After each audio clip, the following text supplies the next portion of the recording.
Back on the show, you know who he is, Brian Kelleher. He's going to be taking on Renan Barao at UFC on Fox 28 on February 24th. Brian, what's going on? How are you? I'm great, man. How's everything? Everything's great, man. I always appreciate you asking. I'm doing well, and I know you're doing well because you just finished up practice today. How was practice?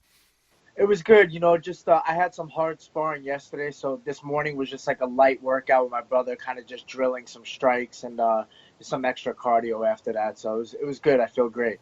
We got to talk about your last fight. You get the TKO win over Damian Stizek at UFC Fight Night 118 in October. You know, how happy were you getting another finish and getting another win?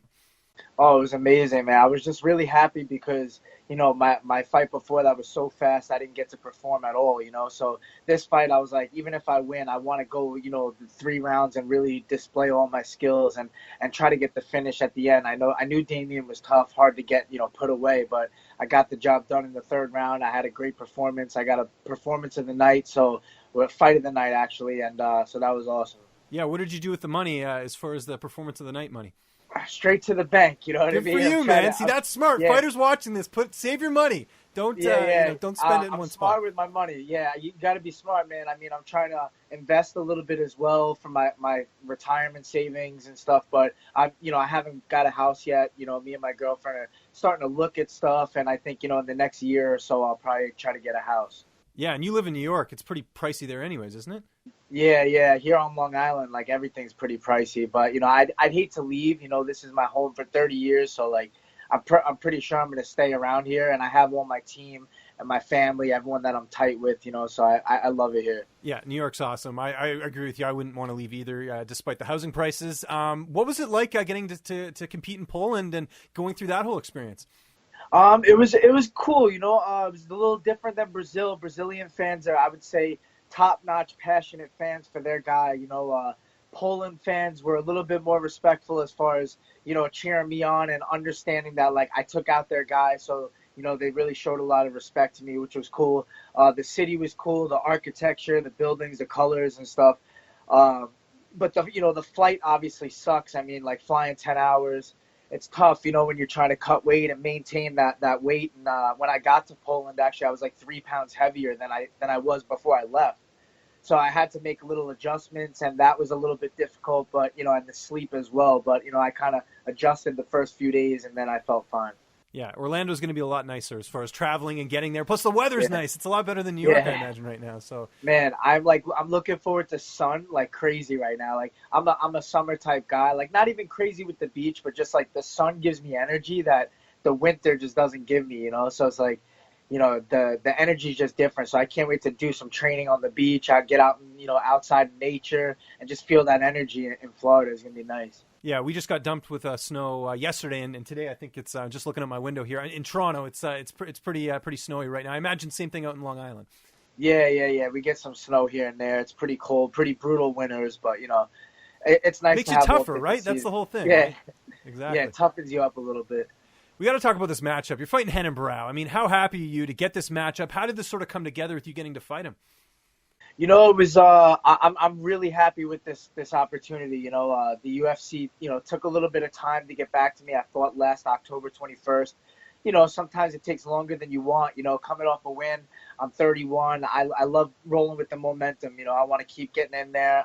I'm staying in shape. I never fall out of shape. So when they said Renan Barao, I was like, wow, like this is a good sign of things to come. I think the UFC likes me. I think they enjoy my fighting. I've gotten 2 bonuses so far out of my first 3 fights, And now here I'm fighting a top 10 guy. I don't know what his ranking is, but I know he's up there. He's a former world champ, and I couldn't ask for more. Like this is the fight that, people are going to find out who I am finally, Is there any concerns at all about him making weight? Because I know his last fight against Aljamain Sterling, the commission said, "Hey, we got to do this as a catch weight," because they were worried about it.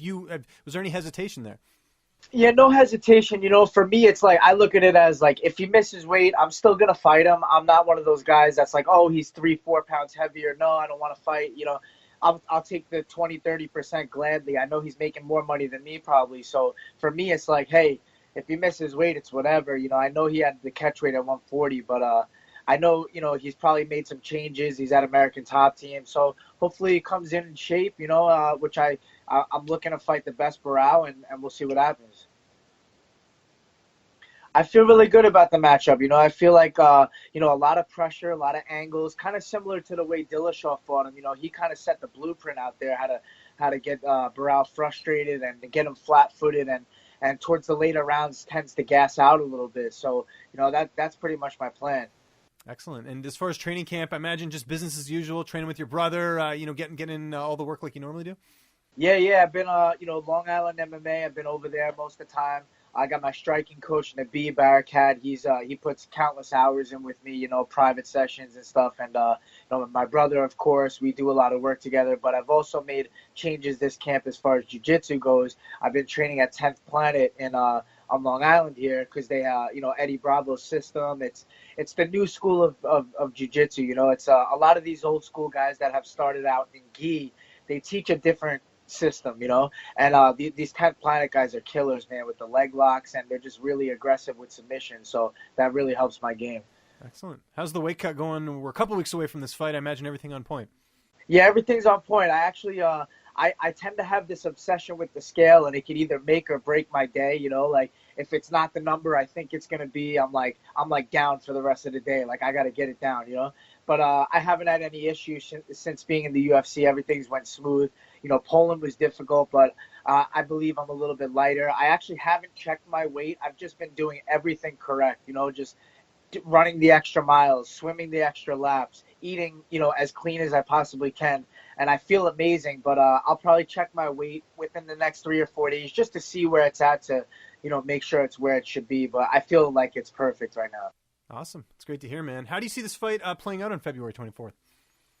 I'm always looking for the finish no matter what. I feel like even though he's a really high-level black belt, he doesn't seem to try to take fights to the ground as often as you would think. But, maybe that's something he's going to change up coming into this fight. I've lost by submission before, so in my head, I look at it as what does he see in me that he might want to exploit. So I see a guy that might want to take it to the ground with me, but I'm always, confident in my submission skills as well. I got good chokes. I got good scrambles. I'm really good at getting back up to my feet if I do get taken down. So I just want to put the pressure on this guy. I don't want to show him any respect in the cage. As much as I respect him as a fighter, I don't want to go in there with that feeling. I want to go in there like I belong here. Like this is where I want to be. I want to fight the best guys and beat the best guys. So I'm going in there to finish the fight, man. I think I can get that TKO again. Where do you feel like a win over Renan Barao puts you in the division? Because he's a former champion at bantamweight. It would look great. Yeah, it's a weird spot because, like I said, I think he's number 10, but I'm not sure because he was bouncing around, But ultimately, I'm going in there to beat a former world champ, and that's where I see it, And I think doing that is going to skyrocket me into the top 10. I have plans, for after, but you got to stay focused on the task at hand.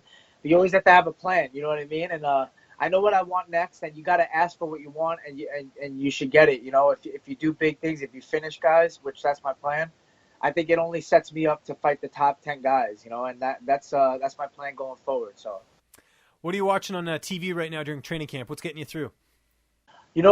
Sometimes I watch really when it comes to TV, I just watch the Discovery Channel, stuff like that. I'll watch Animal Planet stuff, just relaxing stuff, and then every once in a while I get into investigation Discovery, the murder shows, which my girlfriend's like, how do you watch this shit before bed? I'm thinking about people killing people, I don't know. It doesn't affect me. I just look at it as the story, so I find that stuff fascinating.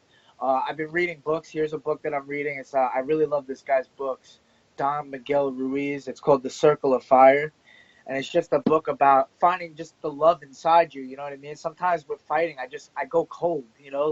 Just the training, the monotony of training, eat, sleep, train, eat, sleep. I don't have any room to focus on anything else in life. So books help me with that, and just to improve myself. Awesome. And we certainly can't wait to see the next step in your career, and that is this fight with Renan Barao. It's UFC on Fox 28 coming up here February 24th. Brian, it's always good talking to you, man. I appreciate you taking the time. Just remind people where they can find you on social media, and if you got any sponsors or shout-outs, the floor is yours. Yeah, thanks, James. You too. I always love talking to you. The interviews are fun. So my sponsors, I got Hummus here in Long Island and Holbrook. They supply my meals, for my fight camps. I got the Float Place in Patchogue, and they really help me with recovery. as well as cryotherapy. That's another one. And then we got my supplement sponsor here, Supplement Kings. And these guys help me a lot with my supplements, my protein, amino acids, and stuff like that. And that's about it. But with social media, you can find me at Brian Boom 135 on Instagram, on Twitter, Facebook, Brian Kelleher, and that's it. Kelleher, and that's it.